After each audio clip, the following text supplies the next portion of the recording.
Dry fruits and నట్స్ని వాటర్లో soak చేసి తినాలా లేదా అలానే తినొచ్చా?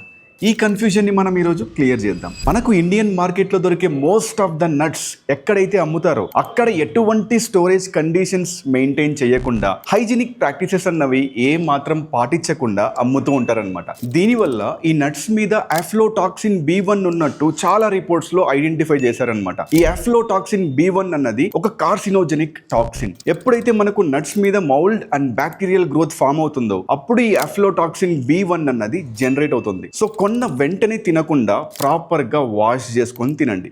ఎస్పెషల్లీ పిల్లలకి ఇచ్చేటప్పుడు మాత్రం చాలా కేర్ఫుల్, ఎందుకంటే వాళ్ళ డైజెస్టివ్ సిస్టమ్ ఇంకా అంత ఎఫెక్టివ్గా ఉండదన్నమాట. సోక్ చేయడం వల్ల వచ్చే ఇంకో మేజర్ బెనిఫిట్ ఏంటంటే ఆ మినరల్స్ యొక్క బయో అవైలబిలిటీ ఇంక్రీజ్ అవుతుందన్నమాట. సో ఆల్మండ్స్ని ఒక 6 hours సోక్ చేసి తినడం చాలా మంచిది. కొన్ని nuts like cashews and పిస్తాస్ soak చేయకుండా జస్ట్ వాటర్లో వాష్ చేసుకొని తినేయచ్చు, ఎందుకంటే ఇందులో ఆ యాంటీ న్యూట్రియన్స్ శాతం చాలా తక్కువ ఉంటుంది. వీడియో నచ్చితే లైక్ చేసి మీ ఫ్రెండ్స్ అందరితో షేర్ చేయండి.